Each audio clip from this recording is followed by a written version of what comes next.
And we're back. It's the first podcast of 2023. And as ever, I'm joined by Chris. Chris, did you have a good Christmas and New Year? Well, as you know, Ben, not a lot of people know because I'm not one to shout about it, but my jaw was absolutely screwed. I took a really innocuous fall, and like one part of my jaw was like honestly desperate, Dan. I'm still decent to be off, obviously, and have a wee bit of a break. So I couldn't really do much in terms of like eating Christmas food or that, or solid food for like 2 weeks. But been playing a lot of COD. First time I'd played Call of Duty in about 4 years. I had a couple of rounds, and I was like, "Oh, this is." Like, I'll tell you, I used to be really good at Black Ops 2. I was playing like Platinum League and stuff like that. And I hadn't played COD. The last time I played COD, it was all that sort of jumpy Halo nonsense, jumping on the walls and stuff and that. So I gave the new COD a try because it's probably better than Battlefield at the moment, which I switched over to. And I just needed a bit of PDSW, and I'm back in the game. So, Brilliant. I'm really happy with that. I tried FIFA as well. I hadn't played FIFA in about 3 or 4 years. I can't go FIFA. I was like, I'll jump on it, right? Legendary, and I think the time's gone down to like 3 minutes or something, and I was like, holy shit, I can't defend in this game, so I had to jump it down to world class, and it was just no into FIFA. I did play FIFA for a long time, but the last few, I would say my FIFA experience peaked when I had I was playing Ultimate Team and I packed Pele in the FIFA Ultimate Team. And he was worth about 7 million coins, and I sold them, and I built like the best team on the planet. I was playing weekend league every weekend. I was qualifying, playing my games, and I was doing brilliant, getting all the rewards. It was great, but that was my peak. That was just purely down to pack luck. I was just. See, I used to be heavy into it, Ben, like Ultimate Team and everything. And obviously, I'd done a few FIFA series where it was basically people rage quitting against me because I was doing keepy uppies and all that against them. I used to be a really good FIFA player. I was probably a better COD player, but now I'm honestly, it's brutal. Legendary is weird though because it's like I was playing like. First, I think I'm not used to the 3 minute thing, the 3 minute halves. It was just way too fast, and I was like, I couldn't do anything. And then I wasn't losing, like getting thrashed. It was like I would win 1-0, or the computer would win 1-0, or it'd be a 0-0 game. It was just like, it was so boring. So I was like, I'll drop it down and learn how to defend because it's all about jockeying and all this sort of nonsense now. I'm no massive on it. I think my problem is I don't have the time to. No, yeah. I'm doing 1,000,001 things at the moment, and fucking try to go to the gym and the spa and all sorts of madness and all. So, as well as obviously doing football stuff, doing this and trying to do a million other content ideas I've got in my head, and I'm just better off away from consoles and gaming, really, to be honest, because it's probably a waste of, as much as it's enjoyable and fun, it's certainly probably, I always think, a waste of time because it's not really.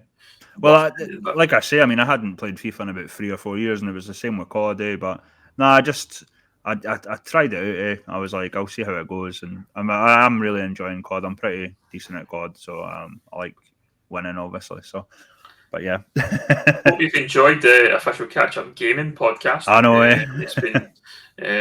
We've obviously not. I might do hints and tips videos for you all. Go bring them back. I know you're lauded in the football manager world for those kind of stuff, but obviously not been here for a few weeks. It's been like a quiet month before Christmas. Big games postponed because of the weather and different stuff, and then obviously Christmas and New Year came in, and we do this for free. We don't do it for money, so we're sometimes too busy to be able to do these things. So we're back. I think this episode will kind of probably look at it as probably like a bit of a mid-season review and just look at just what's happened so far across the different leagues within tiers 5, 6, 7, 8, and maybe even 9 within the Lowland League and beyond within the Scottish football, I guess.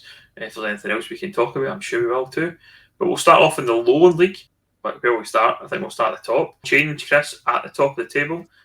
Spartans are in first position. I think we've been talking about Rangers B for most of the season. It felt like, and they felt like they were going to be kind of runaway leaders at the top of the table.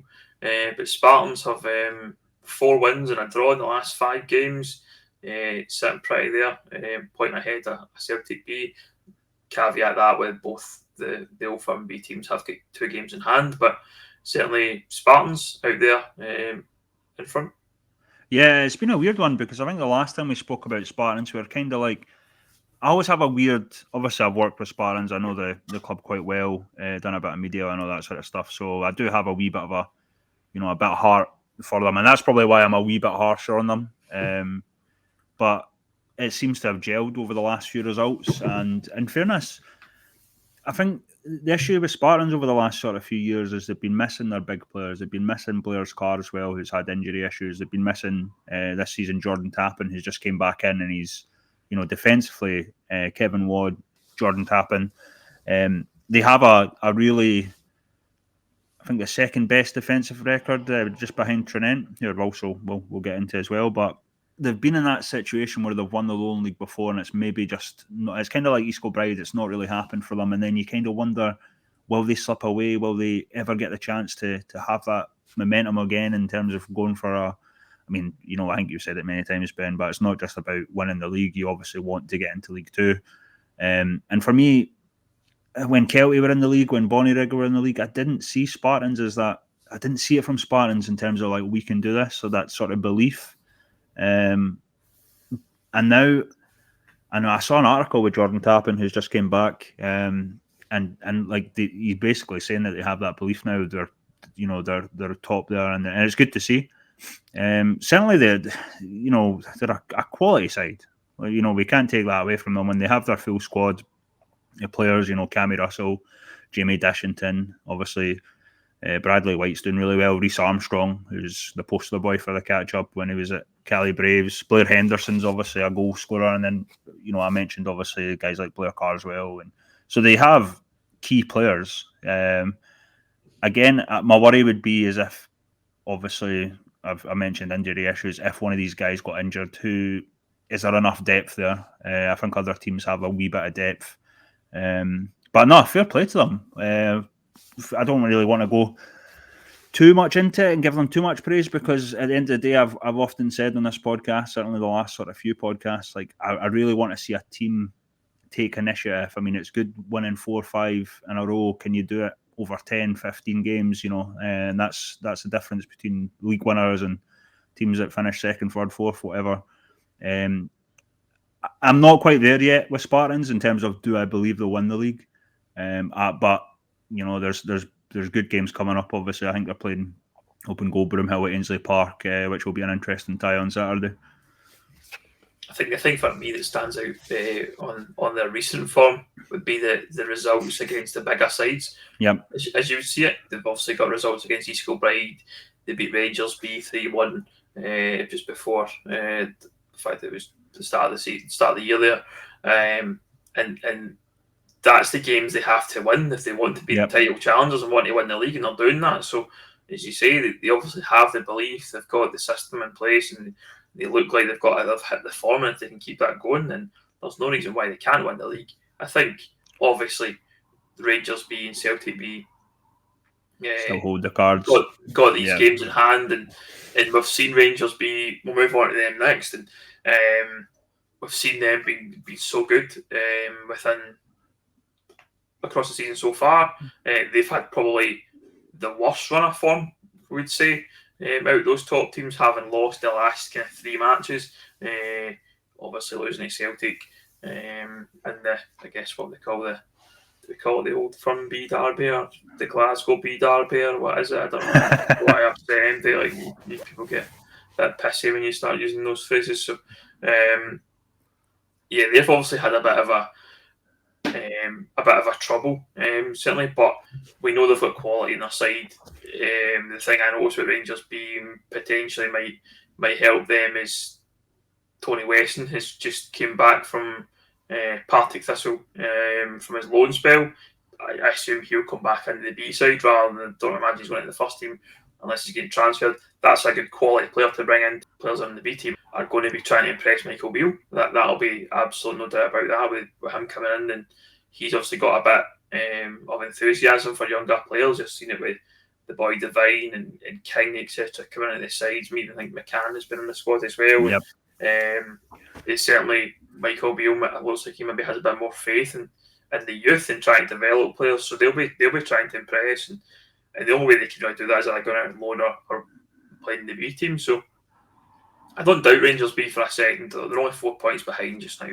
I still think, for me, obviously at the start of the season, I said it would be one of the B teams. I probably discounted Celtic B probably about 2 months ago, maybe even a month ago. But they've rallied really well and got the points on the board in the games they did have in hand as well. So it's still for me going to be a B team that wins the league, I think. And I know that the football purists, the Uber fans of Lowland League teams are going to be hating me for that kind of comment, but I still think that the B teams will have the class. But remember, we're still playing for that promotion spot or the playoff spot, if you like, and there's no reason why Spartans can't be that side. Yeah, and just on the B teams, it's surprising that Rangers B have kind of slipped away, how good they were at the start of the season and the amount of goals they've scored. But Celtic, they're just as good. I mean, guys like Adam Brooks, fantastic almost every week. Joey Dawson, who was, I think, injured at the start of the season, he's on form at the moment. I obviously put him in the team of the month, which, to the chagrin of some people, obviously still bring it up. I'm getting baited and all this, or fished or whatever. Those Lowland League Uber fans, yeah. But he deserves it. Joey Dawson, I think if I remember correctly, he's related to. I think he's a nephew of Michael Dawson. Michael Dawson, the former Spurs defender. Is it Andy Dawson and Michael Dawson? Michael Dawson, yeah. Yeah. So I can't remember his dad's name, but certainly whoever Michael's brother is his dad. So he's a nephew of Michael Dawson, the former Spurs centre back. Just on that note, actually, I don't want to go into Spurs, but Gareth Bale obviously retired from football today. Bit of a sidetrack. Think he sings for Live Golf? Well, he loves his golf, doesn't he? Just a quick one, Ben. Best ever British player? Probably not for me in terms of everyone you can think about, like your George Bests, your Gareth Bale. Yeah. Best ever British player? Not in the top 5 for me. Not in the top 5, interesting. Nah, not at all. Considering we're obviously Scottish, so we probably have a bit of a bias, but I mean, you think of someone like, obviously, Dennis Law or Kenny Dalglish or Ali McCoy, or even these people are probably above him in terms of, there's probably a million I didn't mention. Top 5 in my era, if I'm being honest. Like, I think of like Shearer, yeah, good one. Gerrard. I think he's a better player than Gerrard. Lampard. I think Harry Kane. Beckham. Scholes. I mean, probably could continue, but I don't even think he's in the top 5. No. I'm like a great player, and as a Spurs fan, obviously got a lot of titles, but nah, I don't think he's. I don't even to this day, I mean, he's like the best Welsh player ever, because I would say Ryan Giggs is the best Welsh player ever.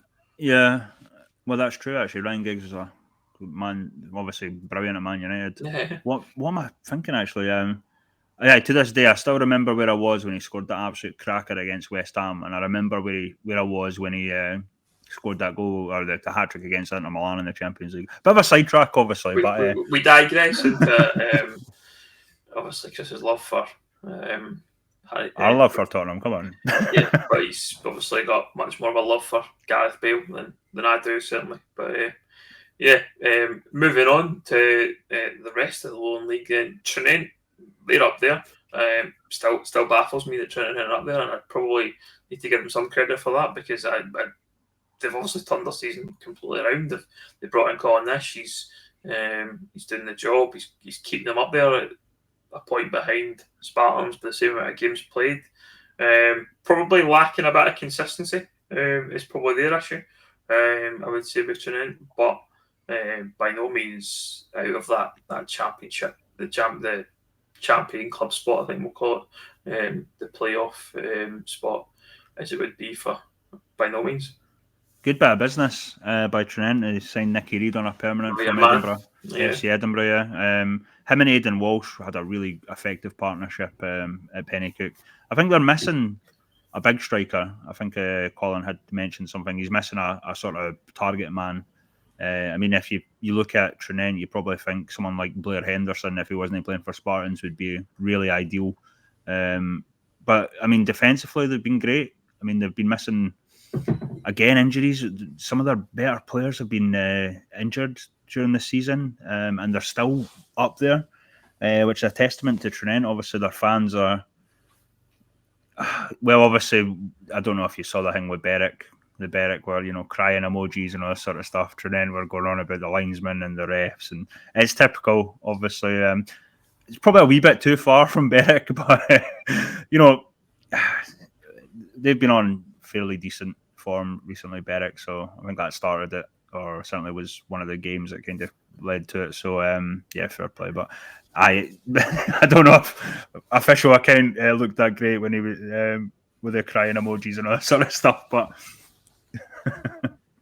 elsewhere, then in the Lowland League, I think we'll look at probably one of the other sides that we tipped for success this season. East Kilbride having a very, very hot and cold season. We always look at East Kilbride's form of the last couple of years. They either have a decent middle, they have a decent end, and they struggle to start. But it seems like they've had a great start this season, and they're having a bit of a sticky patch in the middle of the season, it seems, Chris. I think I've often said it. We're going to be a bit harsher come towards this sort of the business end of the season. I've said it all season long about East Kilbride. They have their defenders not great. Their tactical setup's not amazing in terms of the amount of space. I mean, they obviously got defeated by Spartans at K Park at the weekend. And Spartans, you cannot give guys like Jamie Dishington, Cammy Russell, Bradley White, these guys, you can't give them any space. And it's been a consistent issue in terms of the amount of space they give teams. Almost every goal they concede, if you look at their highlights and stuff like that, is from that 18-yard line, either created or taken from that point. And I thought to myself, someone like Andy Black, when they brought him in, I actually thought he would be a kind of holder of that, the back four. But he's obviously left for whatever reason. I think he's signed for Cowdenbeath. I don't know if it's just because it's more local to him, or maybe he had issues travelling or whatever it was. But yeah, it's like if you're going for it, you could be the best team in the world, really. But if you're going to give your opponents like an opportunity, basically, space like that, you're going to get hurt. And it just, as I say, I think Spartans could have had a few in that game. And East Kilbride, to me, I almost feel sorry for Kevin Rutkowitz and guys like that, because you do feel if they don't finish, at least. In fact, I would say if they don't finish top, it's probably another manager merry-go-round. They're probably going to get another manager. We know what they're like. They're kind of trigger happy with not sticking with their managers. And we said that very early on, with all due respect to Kev, but was it a wee bit hasty getting rid of Chris Aitken? Who could he have done better? Would you get the likes of maybe Ronan Hughes and that coming into East Kilbride without Kev? I'm not sure, but yeah, I don't know. It just feels like there's when East Kilbride aren't top of the league, it does feel like there's a bit of an atmosphere about the club, like, oh, we should be doing better. And it's great to have that attitude, but at the end of the day, you've got to kind of be realistic and not make silly mistakes. And I always think they do in terms of, I mean, again, it goes back to, I think we've called quite a lot right, Ben, in terms of the podcast this season. It's obviously we get things wrong. But, I mean, you only need eyes to see. You don't have to be scouting and all that sort of stuff. And I can clearly see East Kilbride have issues with their defending, as other teams will. Obviously, not to dig in the heels of Bonnyrigg, but, I mean, I called it last season in terms of I thought they would struggle in League 2, and look at them struggling. Lee Curry was their main man, said it. He's been injured. I got on well with Bonnyrigg now. I don't want to cause shit, but again, it's just seeing stuff, Yeah, and it's probably this. We'll probably get into Broomhill, but there's issues there as well.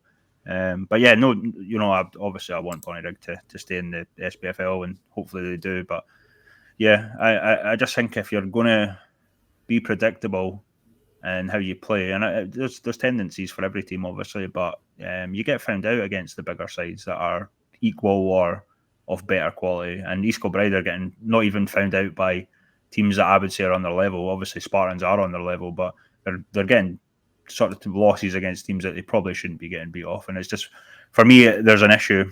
Of course, it's all right for me to say on a podcast because, like, if it was that easy, then we would all be managers. But yeah, no, like, honestly, just I don't know what they would do. I don't know if it's just needing a change of setup or a change of defending. We talked about Trinent. It's almost night and day of how they defend compared to East Kilbride. East Kilbride do not defend like a champion or a team that's going to be near the top come the end of the season because they give them far too much space. There's too much space between the midfield and defence, I think, was what I would probably say. Yeah, I think that for me is the one that's quite surprising, given the fact that Kevin Rukovic was a defender himself. I think you would understand that to the nth degree and have his team set up in a way that they would be well drilled in defence. But as you say, they've seemed to struggle. They've given away too many opportunities, and obviously they've been penalised in games and losing those games and drawing games where they should be winning and things like that. And that's the thing that obviously sets them apart from teams at the very top of the table. They're sitting at 6 just now. They're 6 points behind Spartans with the same amount of games, so they're not completely out of it. But at this point in the season, you want to be much closer. I think you want to keep that gap as tight as possible. And it's just they've had games like losing to Cumbernauld Colts. You see, they should be winning games like that. I mean, they should be beating teams. Probably should be beating Broomhill, to be honest with you. I think we'll touch on them next, but I don't think it's the bigger pitch though. When they went to Broadwood, they can't handle the bigger pitch. I mean, they give teams enough space at K Park, and that's a small pitch. I mean, the amount of space you would have it, and that's what I think is going to be interesting with Broomhill and Spartans, because obviously I probably criticised Broomhill for similar issues, not quite the same in terms of defence, but obviously it is on a smaller pitch. So can Broomhill get away with being high press and all this sort of stuff? Possibly, because the small pitch. But yeah, nothing against obviously the guys at East Kilbride. It's nothing personal. Guys like Dylan McDonald we've praised for his defensive ability, play or whatever this year. Yeah, it's nothing to do with the players. It's just the structure, and it's nothing really against Kev. And I respect guys like Bill Orr. I think he knows his stuff, and obviously Kev knows his stuff. But I don't know. I don't know why they don't see it sometimes. It's a bit like, I think Broomhill is probably a really good thing to get into, because it would probably be my same reaction. How does Cy not see this? You know what I mean? Moving into Broomhill, they're a team. They obviously come with a lot of hype and a lot of build up. And I think the thing for me, when it's going well for Broomhill, it's going brilliantly. Yeah. But when it's bad, it's really bad. I think there's no in between with them. They're not. They're either playing teams off the park, or they're getting cut open right, left, and centre. I think they seem to struggle. They obviously, there's this reliance on playing this style of football that perhaps the players they have just can't actually do. I mean, I don't mean that disrespectfully. Maybe they've got this vision and they're so set in their ways that they want to play this style out from the back and want to hold on to the value of playing on nice football and be known for playing this nice free-flowing football. And sometimes you just have to mix it up, and they don't seem to be able to do that, and they're getting cut open, as I say, right, left, and centre from by good teams and losing good matches. The players individually should be capable, but I just don't know if they are, personally. Yeah, I think there's a part to that. I mean, I think Davy Wilson is a fantastic keeper, but to me, he's not a sweeper keeper. No. There's been times where I think early on you kind of saw him struggling going short, and every team was just piling pressure, like stick close to him, let him make a mistake, and we saw that happening. But I mean, I think it's unreasonable for Sai. To expect, like said, maybe James Grant or the other fullback to try and bomb forward and bomb back. I mean, when you're again, it's one of those things like how do you not see that you maybe have to adapt when you're playing a really fit young Celtic B side? I mean, come on. I mean, you cannot play a high line against them. They're gonna. It's like Virgil van Dijk might be one of the best defenders in the world, but he's not winning a race against Usain Bolt. You know what I mean? If it's young, it doesn't matter about skill or whatever. And there's probably some of the Celtic boys. It wouldn't surprise me if they were like, "Oh, Kirk Broadfoot, former Rangers player. Let's make a bit of a joke of him today." You know what I mean? And they're probably going into that game thinking that. And Kirk Broadfoot, what is he? 38 now? 38 or something. Yeah. So I mean, he's not a player that can play high line anymore in terms of his age, in my opinion. He's a really, from what I've gathered, again, it's nothing sort of personal. I mean, he seems like a leader and a really good guy in terms of the documentary. I quite like Alan Cook as well and Gary Fraser, but I don't think you can really expect these guys to play that type of football. I think you need a much younger squad. I think a team like Stirling Uni or Celtic B or Rangers B could probably get away with it, but not when you've got older guys that just don't have the legs anymore, in fairness. It was maybe too harsh there, but...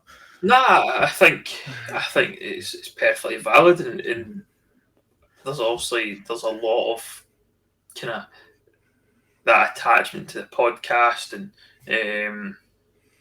maybe masks a lot of the actual detail around the football because of the banter and the behind the scenes stuff and all that kind of thing. The kind of, I don't like saying it, but the sideshow that does come with Broomhill. The Broomhill know that's part of their identity now, that they've got the podcast and the documentaries and Cy Ferry, Paul Slane, etc. all involved, and that's just going to be, and teams. And the other thing about Broomhill is teams are going to be coming there up for it, like you said, Celtic B, but the other teams like your Cali Braves, your Shires, your Cumbernauld Colts, your Guineas, those sides, they're going to be coming and wanting to beat the podcast team.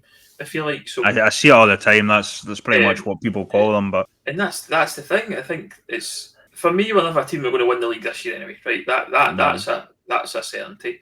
But I think they've got the makings of a good team, and I don't see maybe next year why they can't be a team challenging. They'll probably go out and recruit some more good players. I'm sure there'll be guys there that will want to come and play for Cy Ferry and the open goal because of what it is and who he is, and they obviously have a decent financial backing now compared to what Broomhill would have had before. And there's by no means like a team that won't be a good side, and it's probably just a year of trying to understand the league. Cy Ferry wouldn't have known much about the Lowland League before he came here.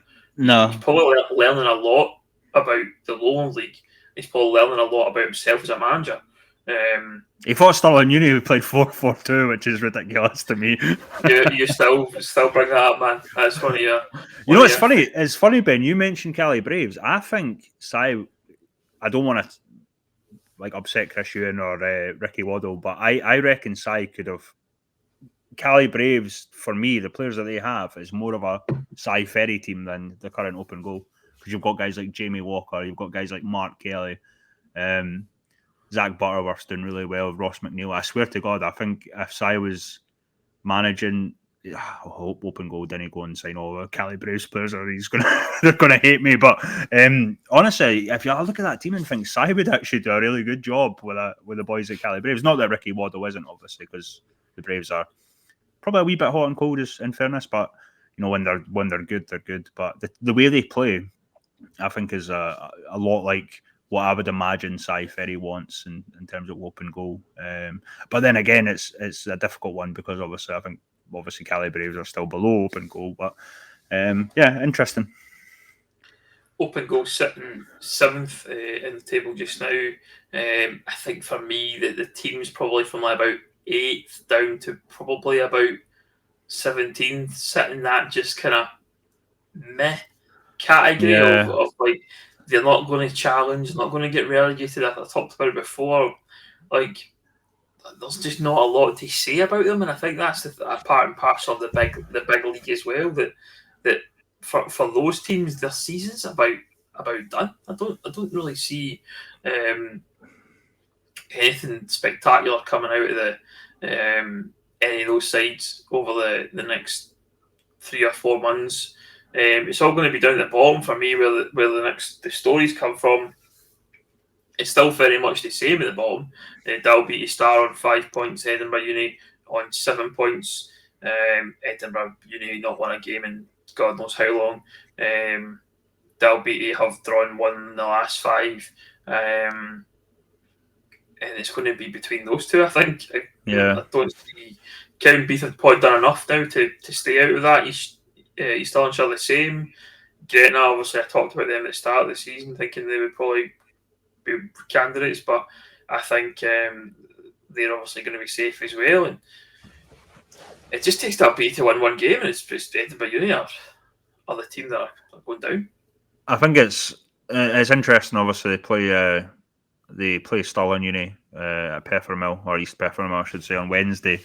And it's one of these weird ones. I think it's the most reluctant derby in terms of Edinburgh Uni, because I wouldn't say they're not up for it, but Stirling Uni definitely see them as kind of rivals, and Edinburgh Uni are kind of want to beat the Edinburgh teams, obviously your Spartans, your Strollers. But I worry about that game. I think, in fairness, I think Edinburgh Uni do have a habit of sometimes pulling out draws and results here and there, but I think Stirling Uni, kind of touch on them, I think they'll go into that game wanting to put a lot past Edinburgh Uni, and I think they can do it. I mean, they've done it in the past. Probably, you do worry for Edinburgh Uni. Dalbeattie, I mean, getting beat 10-0 off of Cali Braves recently, not ideal. I think there's still things going on there in terms of trying to get players in. The issue, I think, with Dalbeattie, and it was probably a wee bit unfair on Jordan Williamson, I think the momentum's changed, where it used to be players that were from that part of the country that had a wee bit of feeling, a wee bit of pride for the Dumfries and Galloway region.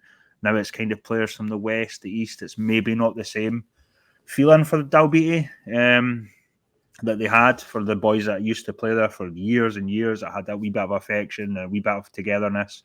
When you're getting a squad full of guys that probably don't have the same affinity with each other, probably in terms of the local region, it's probably not the same. And it's weird because I often criticise Gretna fans for wanting to be overly local, but I do understand that there is a need to have a feeling for the club and the town or whatever.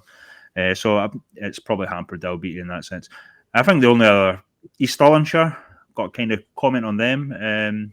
It's funny. I think the last thing we mentioned before Sandy Clark came in charge, I think I mentioned something like Cy Ferry. Guys like Cy Ferry and Sandy Clark probably don't have the knowledge of the level. And Sandy Clark, in his first interview, said that exact same thing. He said, "But I don't really know much about the Lowland League." So we do call things out. But I prefer that honesty. To be honest, I like that honesty about that from Sandy Clark. It wasn't the appointment for me in terms of they've done well. They've been doing well. They're doing all right. Yeah, I mean, he's obviously come in. He's an experienced manager. He knows football, and he probably can bring in players. To imagine probably fairly soon. With January transfer windows opening up and things like that, players getting released from contracts, maybe in the League 1, League 2, you might be able to get some favours in from guys and contacts. So, I think it's an interesting one. Can he do it for a few years and maybe try and build something there to get them back up to the top and challenge them again? Difficult. Because they're miles away from that just now. We know that, but certainly he might be the guy for the job. Who knows? It does feel like there's a bit of a feel-good factor. I mean, obviously, when you're winning, there is a feel-good factor anyway. But it does seem like you see the Shire fans more vocal again, more wanting to support the club, and a lot closer games. I think they obviously lost a few as well, but you getting a few wins over the pieces is really good because it took them so long to get the first one. Again, good. There was a few teams kind of on form. Cumbernauld Colts obviously getting the massive win over East Kilbride. Probably again, Bo'ness, I think, are kind of they're kind of in and out of form as well. Alison Jones, obviously, we talk about him doing really well, and there's a few guys, obviously Kyle Johnson, who I mentioned, obviously in the team along. But I think Berwick last season, I should say, they kind of got into a bit of form after Christmas and done really well. Ended the season quite impressively, but again, all these clubs, I think you said it, Ben, probably not got much to play for now. But despite if they're going to go on a massive win streak or not, but it was good to have Berwick players in the team of the month again, because Buchanan, obviously on a bit of a goal scoring form as well. I think the issue with Berwick, again, it's the same problem. I mean, you look at Berwick's results and it's always one goal in it, maybe two at most. I mean, they just don't score enough, and it's been a constant criticism of Ming. I don't think they play, in all due respect, the most entertaining football from what I've seen, which is fine. I mean, they're a robust side. They're probably, again, it's probably looking at these things like they're maybe more suited to like an SPFL sort of team. Would they probably be better in League Two? Because I always think this. Lowland League, you can kind of play.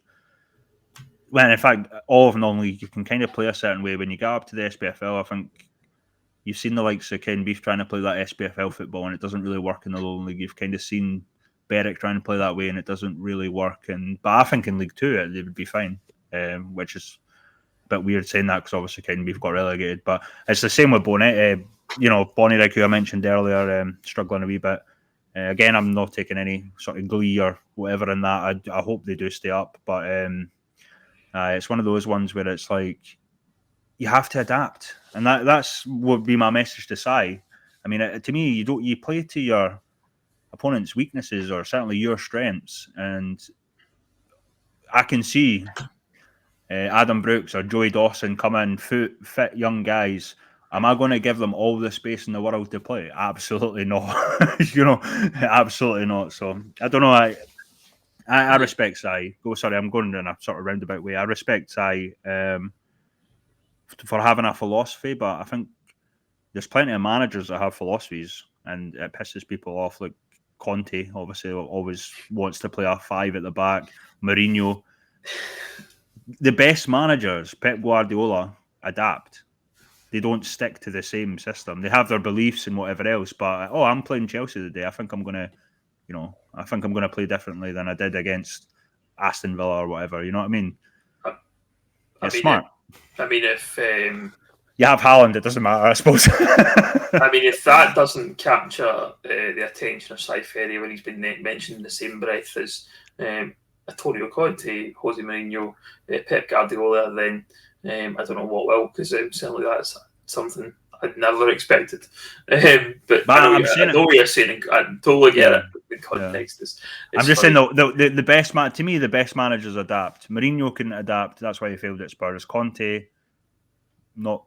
Jury's out. I'll let you know in the next week. This might be the Spurs podcast. I don't know for the game podcast. This is the Spurs podcast. It's been too long since I mentioned Spurs. I don't know what else we'll go on to next, but back to non-league football in Scotland, and we'll move on to the East of Scotland League.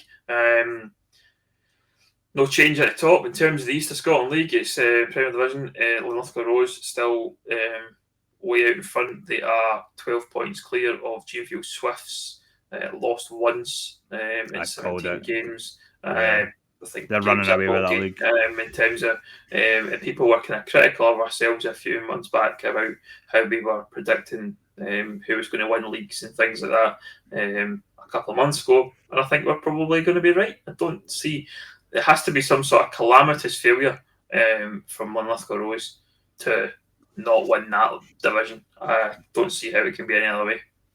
I mean, they've got obviously the Scottish Cup, against Raith Rovers, which is obviously a really decent occasion. I don't know if I would fancy them against Raith Rovers. Raith Rovers are obviously way above them in terms of divisions. Similar to, obviously, we should have mentioned Stirling Uni, obviously playing Dundee United as well, which would be an interesting occasion. I suppose it's a distraction, but look, I think the boys at Linlithgow are professional enough. I highly, highly rate them.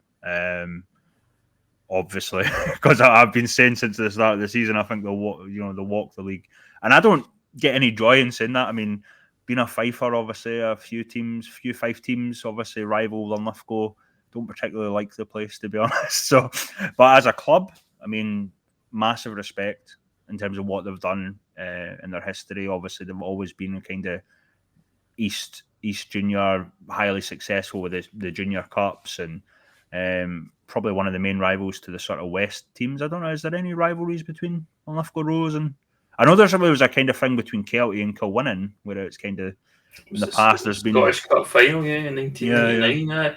I mean, I think Linlithgow Rose have probably have been a traditional junior side and had faced West of Scotland teams and the Junior Cup and things like that. So there will be I can't think of any particular off the top of my head, but certainly they would have came into contact with each other plenty of times, and I'm sure would have been good competitive cup matches. So yeah, absolutely. I would honestly be worried if Linlithgow came up, but then we'll probably get to the West soon. But there's also another team I think Lowland teams will be very worried if they come up as well. So Linlithgow, we called it. Not much else to say. Don't want to praise them too much because as I've said many times, as you said, it gets a bit boring, doesn't it, Ben? We already know the main characters, how good they are, and all this sort of stuff. Yeah, and I think elsewhere in the division, there's not much changed at the bottom as well. Vale Leithen, like we knew them from the Lowland League. Oakley, very similar in that regard. They haven't won a game all season. If I won one game each this season, and both then have been deducted 3 points for fielding and ineligible players. I think it was this. I heard through the grapevine it might have been the same player, but I can't quite remember. The same player? Brilliant. I think one of them had signed them, played them, and then obviously he moved on to this. Okay. I don't know in which order. But I heard it was Lothian, Thistle, Hutchinson Vale, Oakley, and Vale Leithen all have 3-point deductions. Please, someone let me know if that's bullshit. I did kind of see a comment on Twitter that it might have been the same player, but that would be, with all due respect, quite a bit of a circumstance there, eh? Lothian, Thistle, Hutchinson Vale, the other team in the bottom three down there, they've at least got 15 points, and they're still in with a fighting chance of staying up. They've got 2 points behind Blackburn and Hillbeath Hawthorns. Hillbeath also have a few games in hand to play, but it's quite tight, I would say, down the bottom of that East of Scotland Premier Division. I think there's about 5 teams, 5 points separating the bottom 5 teams or something like 4-6 teams. You mentioned Tynecastle to me earlier on, Chris. They've hit a bit of form. Yeah, 4 wins on the bounce, which is very surprising. Tynecastle are kind of, with all due respect, kind of similar mould to Lothian Thistle, where it's kind of youth-based. Obviously, guys like Lee Wallace and so yeah, I mean, not really what I was expecting. They beat Musselburgh, a very good side at the weekend, and yeah, sky's the limit for them at the moment. They do have a few tough fixtures coming up, so I wouldn't expect the winning run to continue. But if it does, fantastic for them. They're out of the perceived relegation zone, so it's the type of form you need if you're anywhere in the league. Obviously, if you're wanting to go to near the top or certainly get yourself away from the bottom. Yeah, fair play to Charlie and the boys. Sorry, not that Charlie and the boys, not the Wolf Tones clones. I'll get hung for that.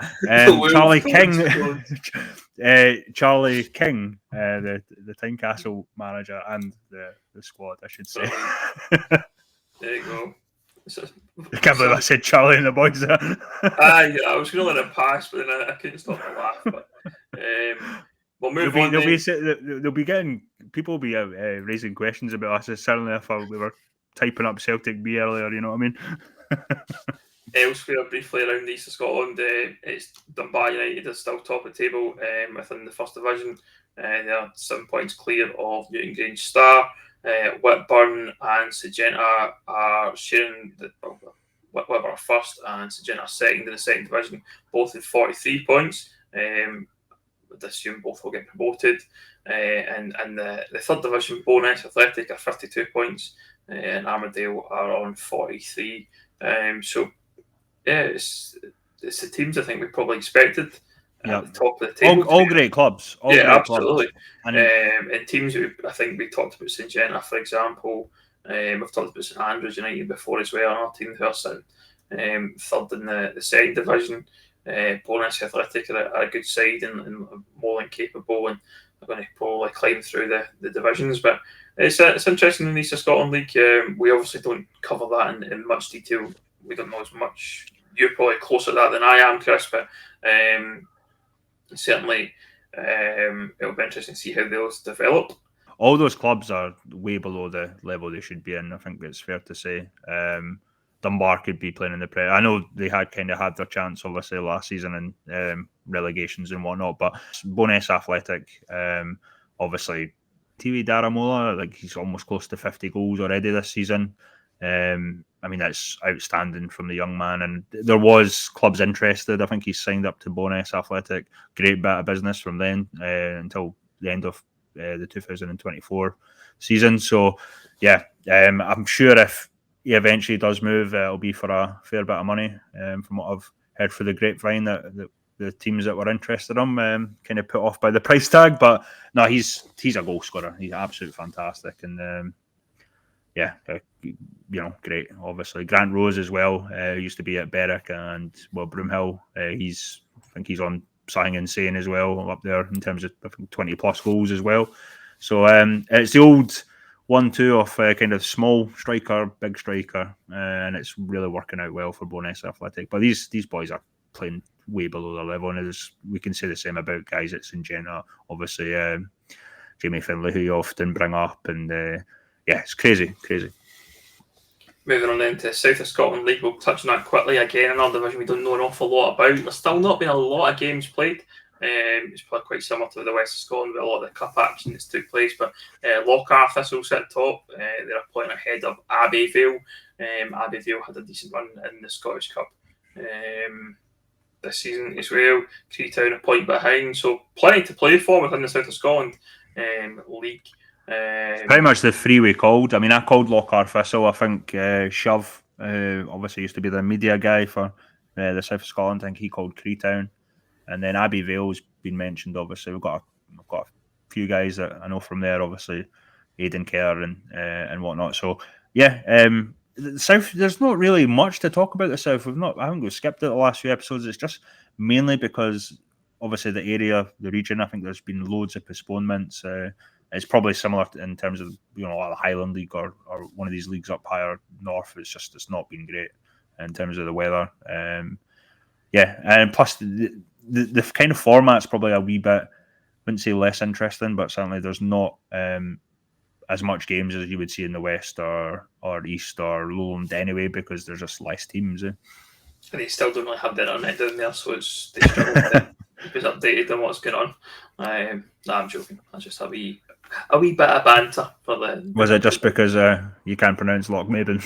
That's exactly it. Yeah, he's still better about that. I got to stick for that, but let's be honest. After the weekend I had, that's probably the least of my worries. I heard about that. Yeah, we'll probably touch on that at some point. I'm sure, Chris. Moving on then to everybody's favourite West of Scotland Football League. We will start in the Premier League, and I guess we'll start at the top of the table.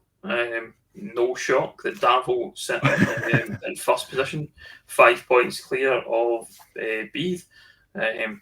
Darvel, we don't need to go into massive detail about Darvel. We've done it plenty in this podcast.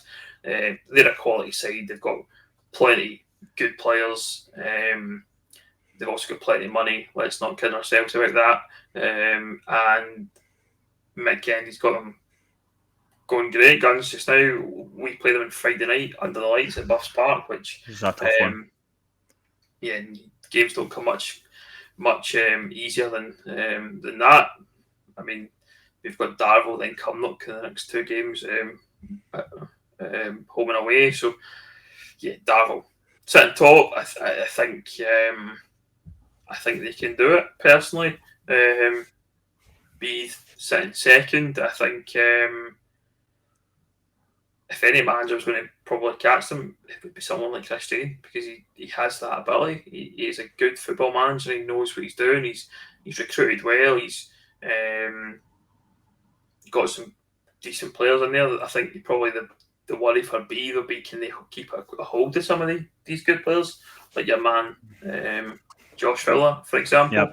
I wouldn't be shocked if Josh Fowler's been looked at by teams in League 2 and League 1, for example. He's more than capable. The pace that boy has is frightening. He's really found the back of the net this season. It's something that I didn't think he had personally. Called it early, mate. Called it early. No, I know you're massive on him. You've got the posters, you've got the screensaver. I've got a habit of doing that. I actually need to stop calling out individual players because they end up getting moves and then people get angry. Like Cristiano being in the DMs, fucking no happy with me. That's it. I think it wouldn't shock me if there is interest. I don't know what if B would be able to hold on to him or not. But he's apparently a bad trainer, though. I did hear that from a teammate. Apparently, he's not very good at training, so I might put off. And that's probably for some of the players that are playing at this level. Maybe that's the reason why they're playing at this level, because they're not. I don't want Straney to be mad at me, so I'll just put that out there. Don't worry, he'll still blame me anyway. Don't worry about that. If at that point. Elsewhere in the West Scotland Premier League, Pollock sit third. They've obviously they sacked Murdy McKinnon, or let go or whatever. Yeah, mutually consented then to have Murdy leave. Stuart Maxwell came in from Kirkintuck. Rob Roy. The bank of Maxi is well and truly open at Pollock. He's made a few signings, brought in Callum Gow from Everton Meadow, centre half. He's I think who else a few have went, I think, as well. I mean, the Maxi, I refer to it as the bank of Maxi and the Maxi fire sale, because you're seeing posts every other day of players that are available for transfer or moving to other clubs. Certainly, based on the fact that obviously there's a squad there that's been there for a few years. They're trying to move guys on. As I understand it, a lot of those players are on decent money and decent wages, and certainly probably looking to move some guys on to bring his own guys in. And wouldn't be surprised to see a few Kirkintuck or Roy players turn up at Pollock, whether it's now or at the end of the season when their contracts run out, because I know there's a lot of good players in that Rob Roy team that Maxi could trust and rely on. There's probably guys in that Pollock team that are probably past their best, certainly, maybe needing a change or things like that. And the thing for me though about Pollock is I think they're still missing, but I would say at least one decent another defender. I think they bringing in Cam Gow is a good bit of business for them, but they could still do with probably another centre half and maybe an out-and-out goal scorer. Stuart McCann's obviously a great goal scorer. Probably not naturally the guy you'd want to be relying on for goals, but he has been chipping in. Daz Christie, another player we've talked about plenty in this podcast. He's signed up a few of them. I've noticed he has signed up a few of them. I think Daz Christie signed a new contract. You know what's scary, Ben? Actually, sorry, before we kind of move on to the sort of lower end teams, but we're talking about teams maybe losing players, maybe buying players, whatever. Darvel. If you look at who's came back for them, David Syme, Scott Ferguson was on the score sheet again. I mean, these guys are like coming back from injury and they're like new signings. They don't have to buy anyone. I mean, these guys are coming into the team again, and it's pretty much like a rejuvenated squad. And to me, it's insane. Now that's just speaking about their depth. Obviously, let's not go too much into it, but I mean, it is scary for other teams to deal with that. I mean, okay, they might get an injury here and there, but David Syme's coming back, Scott Ferguson's coming back. It's they're too good. 100%. No, I think you're right. The majority of that squad walk into any team in the West Scotland Premier Division, no doubt about it. And as we mentioned, they probably could be playing higher as well. Those guys are absolutely capable. So yeah, I mean, Darvel, I think, are the team. If Maxi can get them going at Pollock, then who knows? Can he maybe have a fighting chance? I don't see Darvel hitting a slump personally. I just don't. As much as I'd love it, like to be brutally honest, because it would make the league more interesting, but I just don't see it for me, and I think it'll be interesting to to see how it plays out, because obviously that the likelihood is they'll play the Lithgow Rose in a playoff. They've been there before against United and struggled to obviously beat United last season, but different circumstances. Well, we'd imagine they would have probably learned from the mistakes that were not mistakes certainly, but the inconveniences that occurred with kind of holidays and weddings and stag do's and things like that. Obviously, probably can't reorganise a wedding certainly, but I'd imagine like that'd be some basketball player, eh? Sorry, can you postpone your wedding for the one game, but certainly I think. I don't imagine we'll be in that position. I think the way the leagues have been this year and with the fixtures, I know we haven't played a lot of games in the West Scotland Premier League. I played about 10, 11, 12 for some clubs, but yeah, it'll be an interesting one for sure. But I assume Darv will win it. Elsewhere across the West Scotland Premier League, Meadow are sitting fourth on 20 points. I mean, for me, that's probably quite a false position, and I can say that because we beat Meadow twice this season, so I can have the bragging rights. I know Cowan and we're sitting here on 13th position, but we've got 3 games in hand on Meadow, and we're only chasing them down 7 points behind. I mean, that's the thing. I think the West Scotland League's got a lot of kind of correcting to do. I think Auchinleck only played 9 or something like that so far this year. They'll be 4 games behind Meadow, 3 games behind B, for example. They're only 6 points behind. So the Auchinleck are by no means kind of out of it at the top of the division. They might have still plenty to say. We know they're capable and a decent side. Looking at the bottom of the West Scotland Premier League at the moment, it sits as Petershill, Cambuslang and Troon with, as like I said, Colwyn and Rangers just sitting just outside the relegation spots. But Troon and ourselves haven't played 10 games. I mean, I'm not panicking as a Colwyn and Rangers committee member, media manager, fan, whatever it is you want to call me, because there's loads of football played there. You look at the rest of the division, the Lags are sitting there with 14 games played, they're on 17. Rob Royer on 13, played 13, 16 points.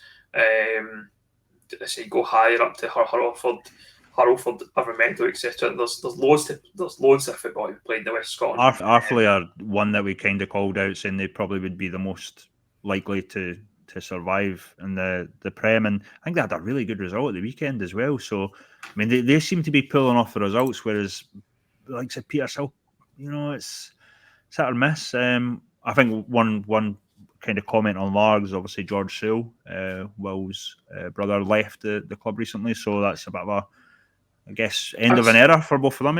Absolutely, yeah. I mean, the signed for Cumnock. It's a good move. It's a good move for them. It's a good move, and obviously we've talked about Cumnock plenty. Cumnock in a good side. They've obviously had a sticky patch in terms of their form. They haven't won they've only won 1 game in the last 6 for Cumnock, which they started the season so well, and we were talking highly of them. But yeah, they probably needed that defensive support, because I think they were struggling, and bringing in a player like Sewell who knows the level and is a solid signing for Cumnock, and but fair play to him. It must take him fucking ages to get to Cumnock from Largs.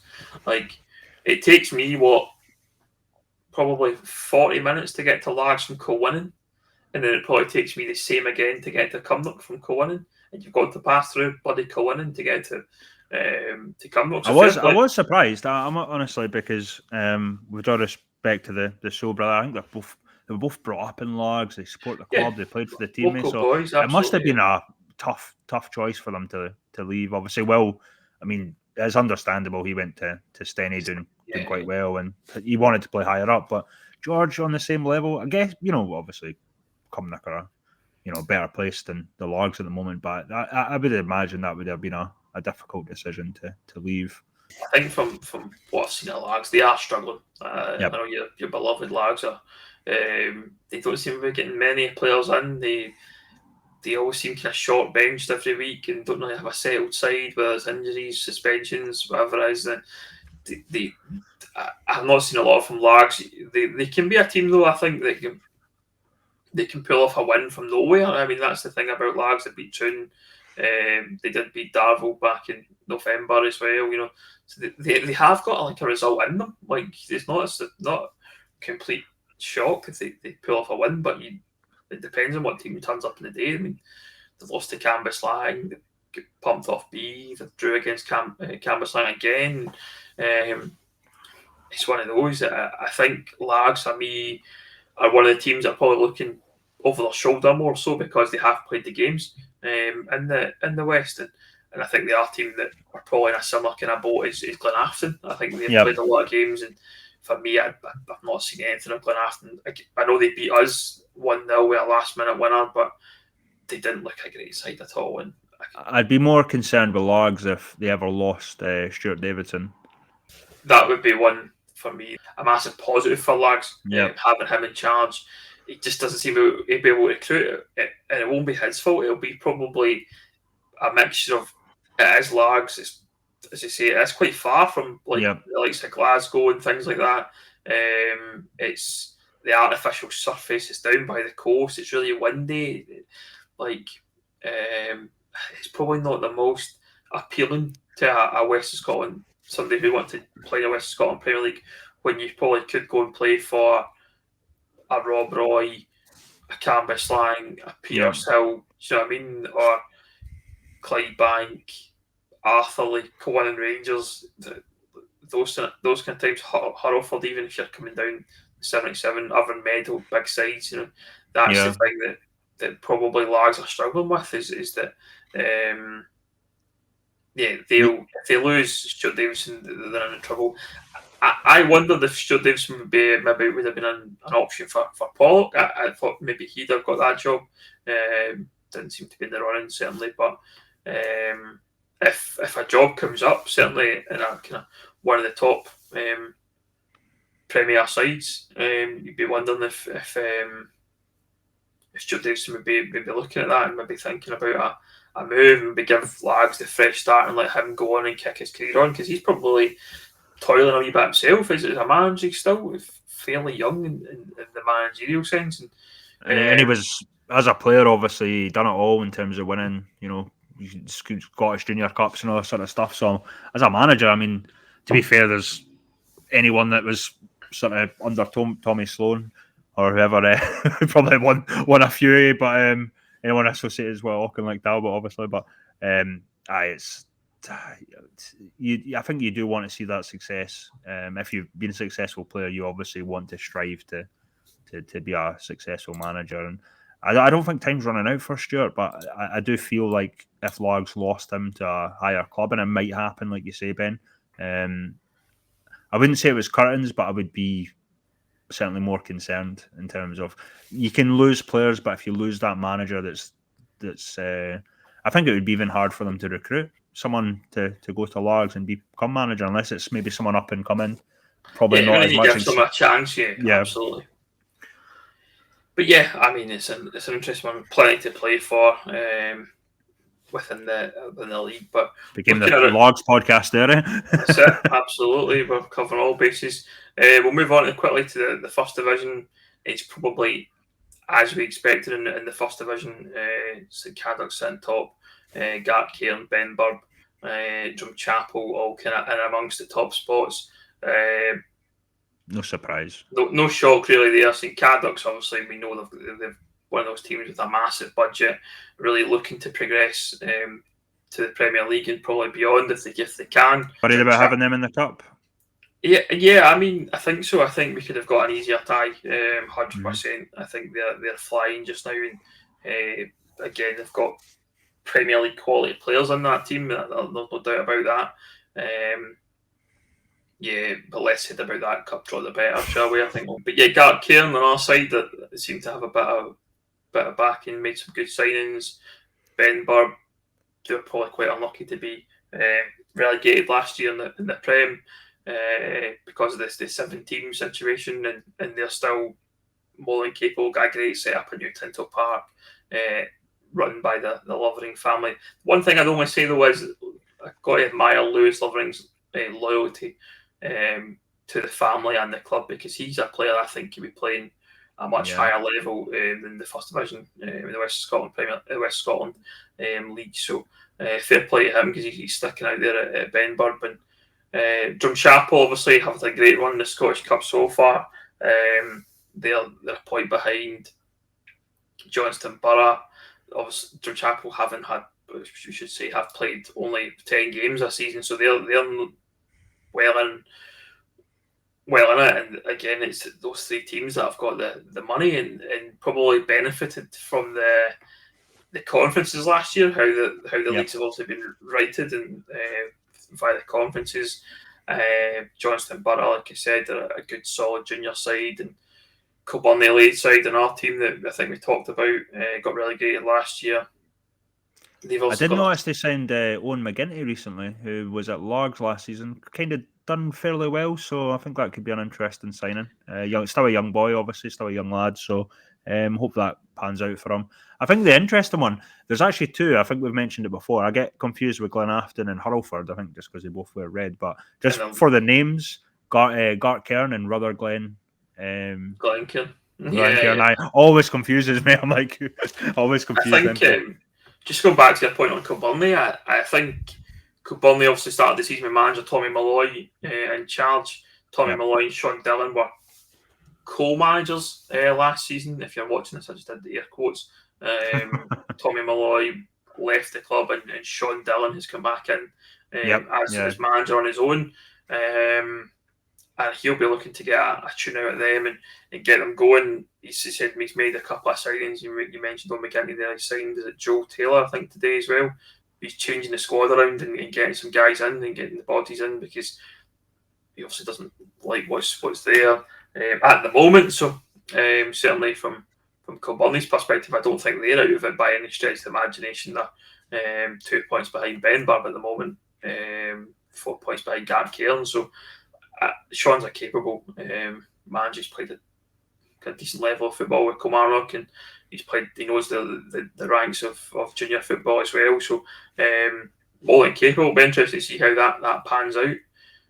Looking at the bottom of the West Scotland First Division, you mentioned Gartcairn and Glencairn, a team that were relegated from the Premier League, kind of on that kind of balance of kind of 7 teams going down. I think they were like the 7th team, but potentially maybe they got relegated. They seem to be really struggling this year. They're just outside the relegation zone. They've got, don't get me wrong, got games in hand by all means, but it's not looking good for the teams at the bottom. Willis Victoria, Rossvale, and Rossvale are our team that got relegated last year. But I think Rossvale are they feel like they're in a wee bit of a free fall now. I think they've also relied on kind of younger, up and coming managers who managed to bring in players, and certainly they've obviously got a lot of off the park troubles with kind of Rossvale Academy and all this kind of stuff. That's kind of the name wars and what have you that's going on. Thornley with the other team at the bottom, but it's probably kind of as you were. Bonnet and Thistle keeping themselves in the First Division at the moment. They have played a lot more games. High praise for them if they can do it. Like, yeah, I think it'll be a tough from Bonnet's perspective. They have played a lot more games, and it'll be interesting to see if they can keep themselves up there. Fair play, absolutely. Moving on quickly to the second division. It's a division I don't know an awful lot about, if I'm being quite honest. I think it sits currently Renfrew 29 points, St Anthony's 26 points, Forth Wanderers 26 points, Ashfield 24 points, Maple 24, and Glasgow Perthshire on 23.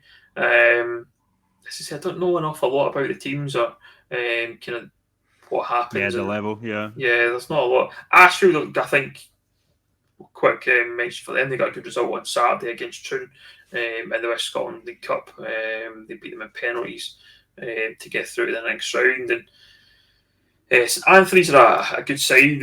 I know that for sure. They've got some good people involved at St Anthony's, and Top guys there, like especially media wise. Obviously, we're all fans of the media, having kind of do the content and that. They're media top union. guys. Martin Yep. does a cracking job. At the bottom of the second division, it's Wishaw on 11, Maryhill on 7, and Glasgow United on 6. Yeah, I don't actually know an awful lot about them. Arddeer Thistle sitting just outside there on 13. And obviously, Arddeer had a brilliant season last year, going from kind of near the bottom of the old the old third division rather to winning or to getting promoted rather into the second division after being the whipping boys of that division for so long. Sean Kenny obviously came in there and done a bit of work, and yeah, there's not much more to say on the second division. We'll cover because quickly the third division, because one I think I called very, very early on was the Drossel Winton Rovers. Yep. They sit on 41 points. Gavin Frew, the manager there, he was the Buffs assistant manager under Chris Stein. I know Gav really well. And he signed, he's got a signing policy, I think, of only signing players that have played for Quinn Rangers. I think that's his mantra. He signed Ryan Wilson. We mentioned him before. He's a great forward and playing way above. He's a player that should be playing way above the level of the third division. For Drossel He's by St Cadix, eh? Yeah. I remember that. Yeah. And way too good for that level. Guys like Kieran McLaughlin, Liam McGuinness, Ricky Hanvey. Trying to think who else. You've got Mark Curra, even a striker that we know well at the Buffs. And I think at Dawson they look good for it, certainly for promotion. I think they've got in to win the league personally. I wouldn't be surprised to see that happen at all.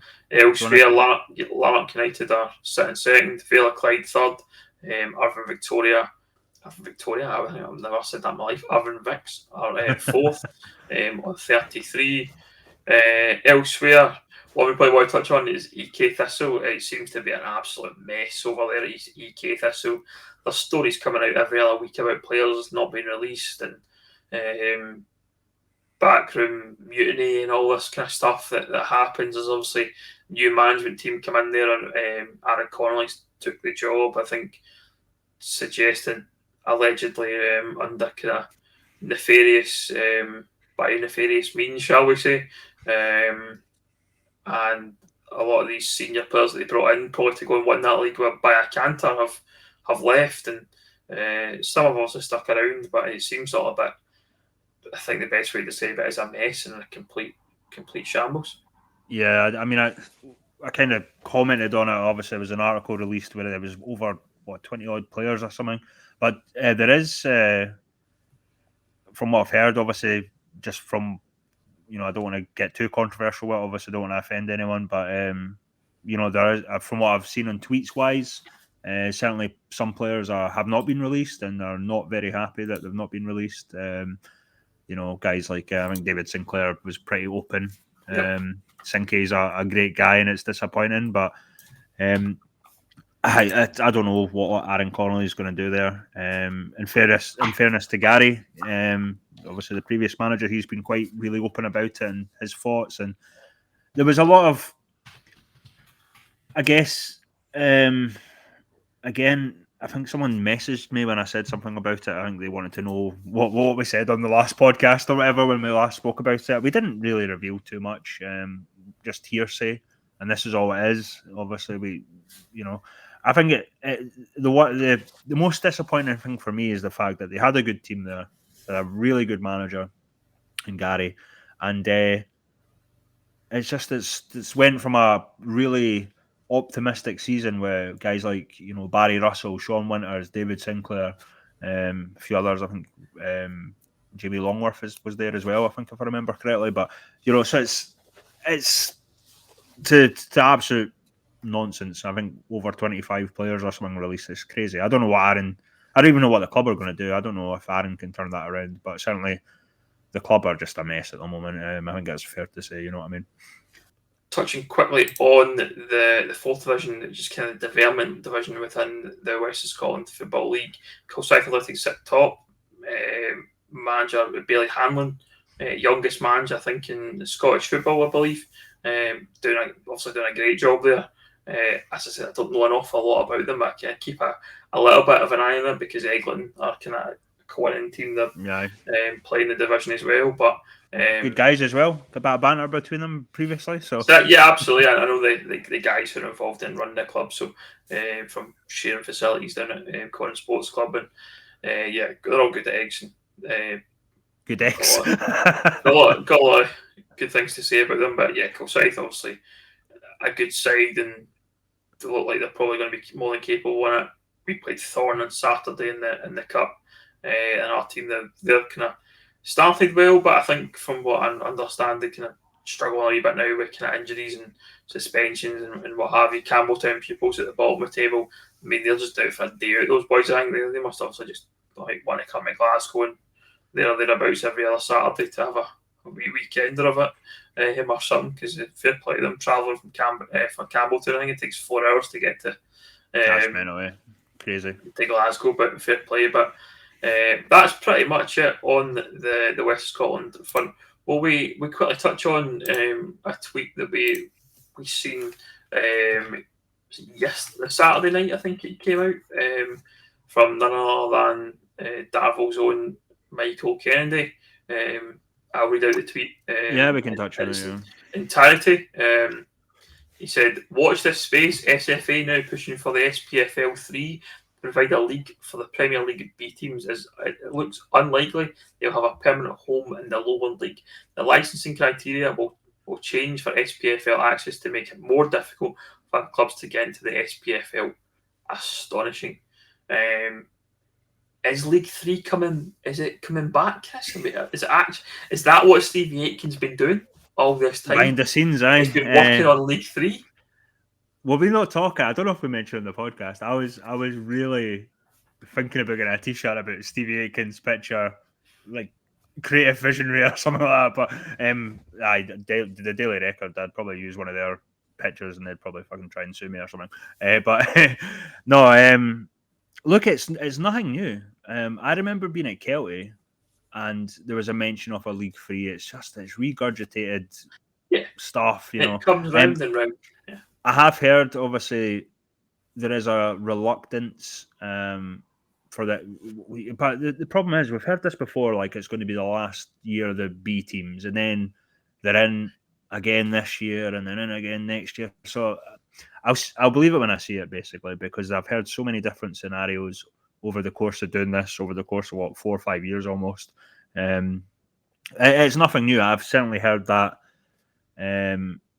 again way back when I was at Kelty, and that was 3-4 years ago now. So it's crazy, but it's regurgitated stuff. Nothing we don't already know, other than the fact that I think someone had already brought it up. Actually, it's like Plan B, C, D. I mean, well, I don't think any of them will stick, because I'm assuming the SPFL teams have to vote for it, which they're not going to accept B teams. Then we're back to square one. Because none of the League 2 or League 1 teams will accept B teams. It's just a matter of fact. I think, obviously, Ian McMenemy at Stenny is always very vocal about it.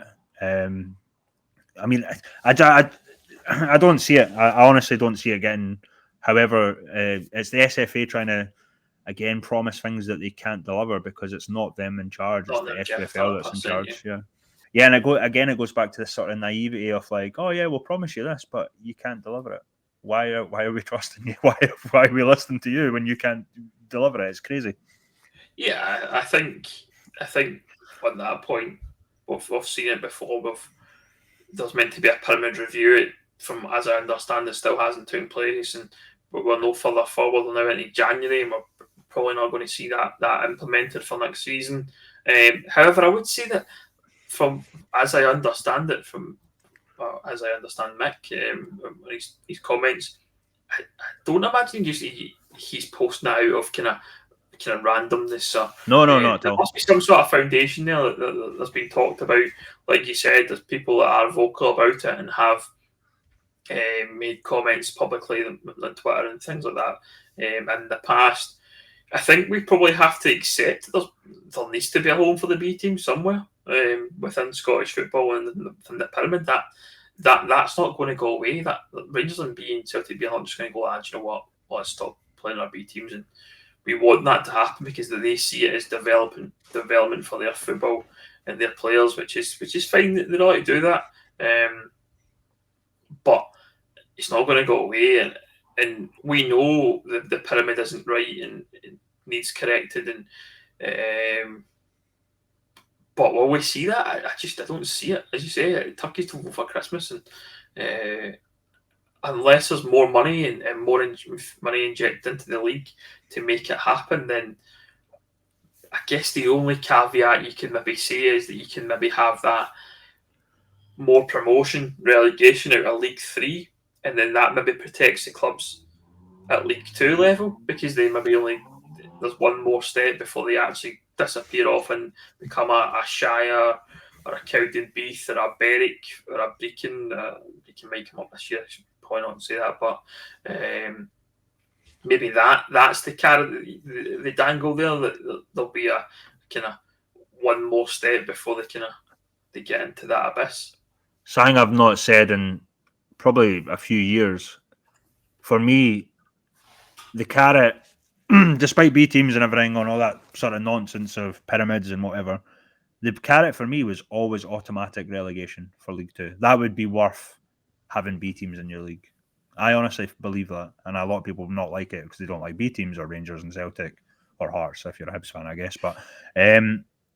But if there was automatic relegation from League 2, the closed shop mentality or whatever, the whole idea, it would ease it a wee bit and say, well, actually, it is kind of Rangers, Celtic, Hearts can't get promoted, and we now have automatic promotion, which would have to be 2 places anyway because it's Highland and Lowland League. So yeah. that would be a million times better than what we have in terms of having to play, so many games. And it's the same with the Lowland League, I guess. Obviously, in fairness to the Lowland League, there is at least one down automatically, unless I think, for example, Elgin get relegated from League 2 and then they go into the Highland League, and then I think the last team doesn't get relegated because there's still an extra space or something like that. But I think they would still go down anyway because it would be it would probably go to license, for example. I think you can still apply for that position. For example, if, say, Darvel lost out to Linlithgow, I'm pretty sure how it would work out is Darvel might be able to apply for that position or something like that. So it's never happened yet, so we don't really know. But I'm assuming they might relegate. We'll watch this space on. I think there'll be plenty more that will develop over the course of the next few weeks and months. But that's pretty much it from us on the Official Catchup podcast. You'll get us on Twitter at the Official Catchup. Get us on all the good podcast websites. You'll get us on YouTube. But of course, if you're watching this, hit the like, subscribe, ring that notification bell and all that jazz. The cool kids say on YouTube. We'll be back hopefully next weekend for another episode covering off the games and all the goings on in Lowland League football. Cheers.